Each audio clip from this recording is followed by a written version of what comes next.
Hello friends, नमस्कार। एक बार बहुत बहुत स्वागत करेंगे आपके अपने यूट्यूब चैनल जीडीएस जी के क्लासेस में। साथियों, एसएससी सीजीएल का एग्ज़ाम सभी लोग जानते हैं चल रहा है। तो इसके लिए सुबह सुबह हम जो क्लास आपको देते हैं स्टैटिक जीके का, ये काफ़ी ज़्यादा इंपॉर्टेंट अभी साबित हुआ है आपके एग्ज़ाम में। काफ़ी क्वेश्चन सारे देखे गए हैं जो आपके एग्ज़ाम में सीधे आए हैं वीडियो से।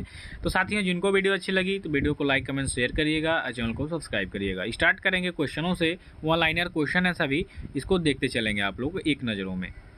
खालसा पंथ की स्थापना किसने किया था? तो साथियों, खालसा पंथ की स्थापना की बात करेंगे तो इसको गुरु गोविंद सिंह ने किया था। ठीक है। इसके बाद से अगला क्वेश्चन है कि फोर्ट विलियम कॉलेज की स्थापना किसने कर दिया? तो लॉर्ड वेलेस्ली ने करवाया था। ठीक है, फोर्ट विलियम कॉलेज की स्थापना, ये आपको ध्यान देना है। ये क्वेश्चन जो दोनों हैं, इसमें से आप कह सकते हैं जो खालसा पंथ वाला क्वेश्चन है ये ट्रेंडिंग में रहता है, यानी हमेशा किसी न किसी शिफ्ट में ये क्वेश्चन आ जाएगा आपको। ठीक है, तो ये देखते चलिएगा। भारत में पहली बार सार्वजनिक निर्माण विभाग की स्थापना किसने किया? इसको लॉर्ड डलहौजी ने करवाया था। लॉर्ड डलहौजी से क्वेश्चन आपके एग्जाम में देखने के जरूर मिलेंगे एगो, क्योंकि रेलवे का जनक भी इसे माना जाता है। पहली बार डाक टिकट भी इसके शासनकाल में जारी किया गया था और बहुत सारे सुधार कार्य भी इसके कार्यकाल में किए गए थे। तो इसलिए लॉर्ड डलहौजी काफ़ी इंपॉर्टेंट है, इसको देख के जाइएगा। वायुमंडल की सबसे निचली सतह को कहते हैं, तो इसको कहते हैं हम लोग क्षोभ मंडल। ठीक है, नेक्स्ट करिएगा। नेक्स्ट क्वेश्चन में है कि भारत की पहली महिला राष्ट्रपति कौन थी? तो महिला राष्ट्रपति के बारे में देखेंगे तो प्रतिभा पाटिल। सेकेंड देखेंगे तो अभी जो फिलहाल वर्तमान में है राष्ट्रपति द्रौपदी मुर्मू जी, ये आपकी दूसरी हैं।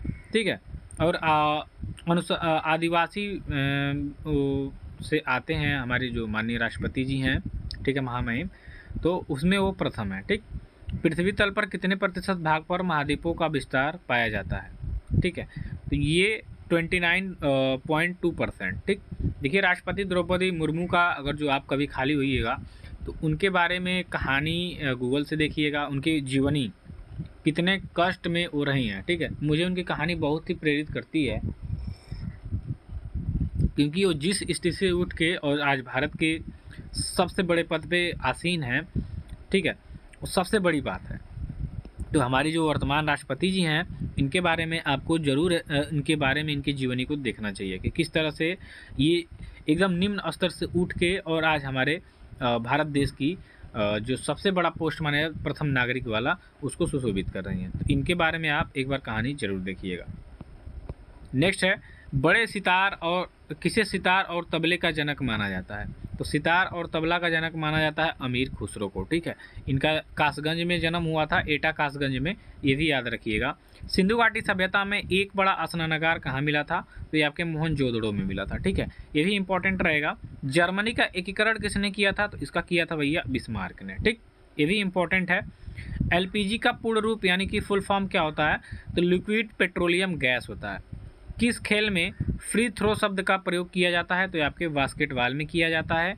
और संसार का विशालतम स्तनधारी कौन हो जाएगा? तो ये आपका व्हेल मछली हो जाएगी। ठीक है, ये भी इंपॉर्टेंट है। चलिए नेक्स्ट है, किस तापमान पर सेल्सियस और फ़ारेनहाइट तापमान बराबर हो जाता है? तो -40 डिग्री हो जाएगा इसका। ठीक है, चलिए अगला है, किस देश की स्थलीय सीमा सर्वाधिक देशों के साथ लग जाएगी? तो ये आपका चीन देश हो जाएगा। विश्व बैंक का मुख्यालय आपका कहाँ पे स्थित है साथियों? तो ये आपके वाशिंगटन में। वाशिंगटन की बात करेंगे तो सीधा अमेरिका में जाएंगे आप। ठीक है, वाशिंगटन डीसी। नेक्स्ट है, संयुक्त राष्ट्र संघ का मुख्यालय आपका कहाँ पे हो जाएगा? तो न्यूयॉर्क में। याद रखिएगा 1945 में इसकी स्थापना होती है। ठीक है, सिंधु घाटी सभ्यता का बंदरगाह हवाला नगर कौन सा हो जाएगा? तो आपका लोथल हो जाएगा। ठीक है, भूवैज्ञानिकों के अनुसार आज जहाँ हिमालय पर्वत है वहाँ पहले क्या था? तो टेथियस नामक सागर था। ठीक है, चलिए अमेरिकी राष्ट्रपति का कार्यकाल कितने वर्ष का हो जाएगा भैया? तो 4 वर्ष का हो जाएगा। ठीक है, हिंदी दिवस कब मनाया जाता है? तो आज ही हिंदी दिवस है, क्योंकि आज है क्या आपका 14 सितंबर, तो इसलिए आज हिंदी दिवस है, राष्ट्रीय हिंदी दिवस। कांसा किसका मिश्र धातु होता है? तो ये आपके तांबा और टीन का हो जाएगा। नेक्स्ट है, संयुक्त राष्ट्र संघ सुरक्षा परिषद के कितने देश अस्थायी सदस्य हो जाएंगे? तो 5 देश। और लाल तिकोना किसका प्रतीक चिन्ह हो जाएगा? तो ये आपके परिवार नियोजन कार्यक्रम का। चलिए, केंद्र शासित प्रदेश अंडमान निकोबार द्वीप समूह की राजधानी पोर्ट ब्लेयर किस द्वीप पे स्थित है? तो ये आपके दक्षिणी अंडमान पे हो जाएगा। ठीक, कौन सा राज्य उत्तर पूर्वी राज्य की 7 भवनों का भाग नहीं हो जाएगा, तो सिक्किम और पश्चिम बंगाल। ठीक है। कौन सा महत्वपूर्ण अक्षांश भारत को 2 भागों में बांटता है, तो 23.5 डिग्री। 23.5 डिग्री जो होता है यानी कर्क रेखा। ठीक है। कर्क रेखा जो है ये भारत के 2 भागों में बांट देगी। मध्य प्रदेश के बीचों बीच से होकर गुजरती है ये, सॉरी भारत के बीचों बीच से होकर गुजरती है ये। ठीक है। मध्य प्रदेश होते हुए से 8 राज्यों से होकर गुजरती है। नेक्स्ट है, उत्तर भारत में उप हिमालय क्षेत्र के सहारे फैले समतल मैदान क्या कहलाते हैं, तो ये भावर प्रदेश कहलाते हैं। ठीक है। नेक्स्ट है, कोरी निवेशिका कहाँ स्थित है, ये आपके कच्छ के रण में। कच्छ का रण आपका कहाँ है, तो ये आपके गुजरात राज्य में स्थित है। ठीक, ये भी ध्यान दीजिएगा। भारत का कौन सा राज्य 3 ओर बांग्लादेश से घिरा हुआ है, तो ये आपका त्रिपुरा हो जाएगा। अब भारत के किस स्थान को मरुस्थल की राजधानी कहा जाता है, तो ये आपका जैसलमेर हो जाएगा। ठीक है। नेक्स्ट है, अरावली और बिंद श्रृंखलाओं के बीच कौन सा पठार हो जाएगा, तो ये मालवा का पठार होगा। इसको आप वेरी इंपॉर्टेंट कर लीजिएगा। ठीक है। नेक्स्ट है, अरब सागर में स्थित भारतीय द्वीपों की मुख्य विशिष्टता क्या है, तो सभी द्वीप परवाल के उद्गम है, यानी परवाल भित्ति के बने हुए। अरब सागर याद रखिएगा। मैकान का पठार भारत के किस राज्य में स्थित हो जाएगा, तो छत्तीसगढ़ में मैकान का पठार। ठीक है। छोटा नागपुर किसका नाम है, छोटा नागपुर किसका नाम है, तो भैया रांची का पठार हो जाएगा यहाँ पे। ठीक है। उसके बाद से इंदिरा पॉइंट भूमध्य रेखा से कितनी दूर हो जाएगी, तो 876 किलोमीटर हो जाएगी। ठीक है। भारत और चीन की सीमा रेखा को स्पर्श करने वाले भारतीय राज्य कौन से हो जाएंगे, तो अरुणाचल प्रदेश, नागालैंड, मणिपुर और मिजोरम। दक्षिण भारत की सबसे ऊंची चोटी कौन सी हो जाएगी, तो आपकी अनाईमुड़ी हो जाएगी। ठीक है। नेक्स्ट है, सर्वप्रथम इंडिया शब्द का प्रयोग भारत के किस भाषा में किया गया है, तो ग्रीक भाषा में। ग्रीकवासी सबसे पहले इंडिया वालों, इंडिया इंडस बोलते थे ना, इंडस, क्योंकि ये सिंधु सभ्यता के किनारे बसी थी। इंडस इंडस कहते इंडिया कर दिए। प्राचीन भारतीय भौगोलिक मान्यता के अनुसार भारत किस द्वीप का अंग था, तो जम्बू द्वीप। ठीक, जम्बू द्वीप पे ऐसा है ना एक भजन। भारतीय मानक समय कितने डिग्री देशांतर पर आधारित है, तो वही 82.5 हो जाएगा, 82.5 डिग्री पूर्वी देशांतर पर। आदम का पुल किन 2 देशों के मध्य स्थित हो जाएगा, तो बैरन एवं नारकुंडम। ठीक है। नेक्स्ट है, हैदराबाद का जुड़वा नगर कौन सा हो जाएगा, तो सिकंदराबाद। उसके बाद है, थार भूमि कहाँ स्थित है, तो आपके राजस्थान में हो जाएगा। ठीक, चलिए नेक्स्ट है, भारत का कौन सा राज्य सबसे अधिक राज्य की सीमाओं को स्पर्श करता है, तो ये आपका उत्तर प्रदेश हो जाएगा।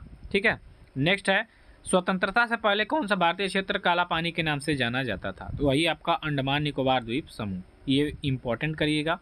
ठीक है। नेक्स्ट है, झांसी नगर भारत के किस राज्य में स्थित हो जाएगी, तो ये आपके उत्तर प्रदेश में। यहीं पे आपका चारा केंद्रीय चारा अनुसंधान केंद्र है। भारत की सबसे लंबी सुरंग पीर पंजाल सुरंग किस राज्य में हो जाएगी, तो ये जम्मू कश्मीर में। ठीक है। भारत और पाकिस्तान के बीच सीमा रेखा का निर्धारण किसने किया था, तो सर जॉन रेडक्लिफ ने। रेडक्लिफ रेखा कहा भी जाता है भारत और पाकिस्तान के बीच जो रेखा है उसका। ठीक है। उसके बाद से है आपका, मंडल का मिशन किस प्रधानमंत्री के कार्यकाल में लागू हुआ था, तो बीपी सिंह के समय में। सार्स क्या है, तो विषाणु द्वारा फैलने वाला एक रोग है। ठीक है। भारत में हरित क्रांति के जनक कौन हो जाएंगे, तो डॉक्टर MS स्वामीनाथन। इनका हाल ही में मृत्यु भी हो गया है, याद रखिएगा। श्वेत क्रांति का संबंध किससे हो जाएगा भैया, तो ये आपका दूध के उत्पादन से हो जाएगा। गोधरा कांड किसके लिए प्रसिद्ध है, तो रेलगाड़ी में लोगों को जलाए जाने के लिए। अंतिम मुगल शासक कौन था, बहादुर शाह जफर जी थे। ठीक है। सती प्रथा का सर्वाधिक विरोध किसने किया, तो राजा राम मोहन राय ने। इन्हीं के अथक प्रयासों से 1827 से 29 के बीच में सती प्रथा को लॉर्ड विलियम बैटिंग के द्वारा बैन किया गया भारत में। ओबीसी का फुल फॉर्म क्या हो जाएगा, तो अदर बैकवर्ड क्लासेस हो जाएगा। जो ओबीसी में बंदे आते हैं, हम लोग आते हैं, हम लोग भी, तो ओबीसी का फुल फॉर्म हो जाएगा अदर बैकवर्ड क्लास, अन्य पिछड़ा वर्ग होता है इसका। ठीक। सेल क्यों प्रसिद्ध है, स्टील उत्पादन के लिए, एक कंपनी का नाम है। ठीक है। डिमांड ड्राफ्ट को क्रॉस क्यों किया जाता है, ताकि भुगतान बैंक के खाते के द्वारा ही किया जा सके। ठीक। पुष्कर मेला कहाँ लगता है आपका, तो जयपुर में। नेक्स्ट है, आज़ाद हिंद फौज की स्थापना किसने कहाँ पे हुई थी, सिंगापुर में। क्षेत्रफल की दृष्टि से विश्व में भारत का स्थान हो जाएगा आपका 7वां, जनसंख्या में दूसरा। अभी तो पहला भी हम कह सकते हैं, लेकिन अभी 2011 के अनुसार देखेंगे तो दूसरा है।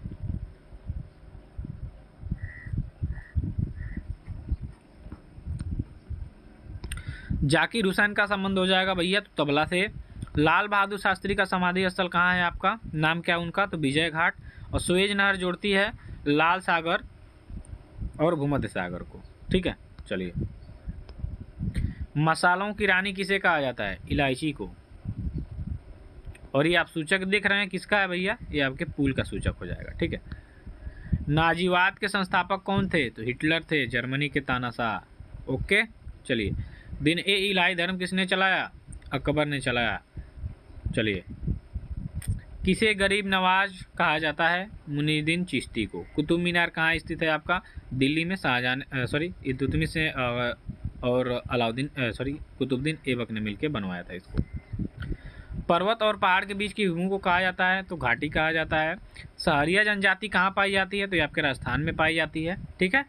मानचित्र में पर्वत और पहाड़ को दर्शाया जाता है तो लाल रंग से। और सिल्क रेशम का सबसे बड़ा उत्पादक देश हो जाएगा आपका चाइना, चीन। अब देखिए, कारगिल युद्ध के समय पाकिस्तान का प्रधानमंत्री कौन था? नवाज शरीफ जी थे। और भारत का राष्ट्रीय पक्षी है भैया मोर। ठीक है, याद रखिएगा। भारतीय राष्ट्रीय कांग्रेस की स्थापना कब हुई? 1885 में। और कौन सी आकृति भूमिगत जल से बनी है? तो कास्ट वीडो। ठीक है। खरीफ फसल कौन सी है इसमें? तो मक्का हो जाएगा। ठीक है। बाजरे की फसल कब काटी जाती है? तो अक्टूबर से नवंबर के बीच में। एस्कीमो के घर बने होते हैं बर्फ के। ठीक है, चलिए। दिल्ली से पहले भारत की राजधानी कहाँ थी? तो कोलकाता थी बहुत ज़्यादा दिन तक। लाल त्रिकोण का संबंध हो जाएगा परिवार कल्याण से, जस्ट बताया। कंटूर रेखा दर्शाती है तो समुद्र तल से समान ऊंचाई और आकार वाले स्थानों को। कावेरी नदी बहती है दक्षिण में। ठीक है। नेक्स्ट है, महाभारत के रचयिता कौन हो जाएंगे? तो महर्षि वेद व्यास। श्रीलंका में कौन सी जनजाति सबसे अधिक पाई जाती है? तो सिंगली द्वीप भी कहा जाता है, सिंगली जनजाति भी ज़्यादा पाई जाती है। होलिका दहन के समय कौन सा अनाज जलाया जाता है? तो जौ जलाया जाता है। ठीक है। गांव के मेले में पंजीकरण शुल्क से किसे आय होती है? जिला परिषद को। खुदाई खिदमतगार की स्थापना किसने किया था? खान अब्दुल गफ्फार खान ने। गंगा यमुना नदी का संगम है आपका प्रयागराज या इलाहाबाद। नेक्स्ट है, हिमालय की सबसे उत्तरी पर्वत चोटियों को कहा जाता है? तो हिमाद्री कहा जाता है। और बुद्ध के बचपन का क्या नाम था? सिद्धार्थ था। नेक्स्ट करेंगे, भारत की समुद्री सीमा सबसे लंबी कितनी लंबी है? तो 7500 किलोमीटर। मेगास्थनीज किसका राजदूत था? सेल्यूकस निकेटर का। कथकली किस राज्य का लोक नृत्य शास्त्रीय नृत्य है? तो केरल हो जाएगा। ठीक है। उज्जैन किस नदी के किनारे पर बसा हुआ है? तो क्षिप्रा नदी हो जाएगा इसका। दल बदल कानून कब पारित हुआ? तो 1985 में। घाना पक्षी अभयारण्य किस राज्य में स्थित है? तो ये आपके राजस्थान में। कौन सीमांत गाधी के नाम से जाना जाता है? तो खान अब्दुल गफ्फार खान। मौर्य साम्राज्य में सर्वप्रथम किस शासक की राजधानी पाटलिपुत्र थी? तो चंद्रगुप्त मौर्य हो जाएगा। मानव अधिकार दिवस कब मनाया जाता है? तो 10 दिसंबर हो जाएगा। कौन भारत का प्रमुख चाय उत्पादक देश है? तो ये आपका असम हो जाएगा। चलिए। माउंट एवरेस्ट पर चढ़ने वाली भारत की दूसरी महिला? तो संतोष यादव है। ठीक है। और भारतीय राष्ट्रीय कांग्रेस की प्रथम महिला अध्यक्ष कौन थी? ये आपकी डॉक्टर एनी बेसेंट हो जाएगा। सॉरी। जिम कारपेट पार्क कहाँ स्थित हो जाएगा? आपके उत्तराखंड में। सोमनाथ मंदिर को किस मुस्लिम आक्रमणकारी ने ध्वस्त किया था? तो 1025 ईस्वी में महमूद गजनवी ने इस मंदिर को लूटा था, सोमनाथ मंदिर, जिसकी अवस्थिति गुजरात में है। ठीक है। नेक्स्ट है आपका, दादा साहब फाल्के पुरस्कार से सम्मानित प्रथम व्यक्ति देविका रानी रोरिक थी। यूएनओ की स्थापना कब हुई? तो 1945 में। वही मैंने जस्ट बताया था कुछ देर पहले। भारत किस वस्तु का सबसे ज़्यादा निर्यात करता है भैया? सूती कपड़ों का। चना किस फसल के अंतर्गत आता है? तो ये आपके दलहन के अंतर्गत आता है। और भारत में सबसे लंबा रेल मार्ग कौन सा हो जाएगा? तो उत्तर रेलवे। ठीक है, चलिए।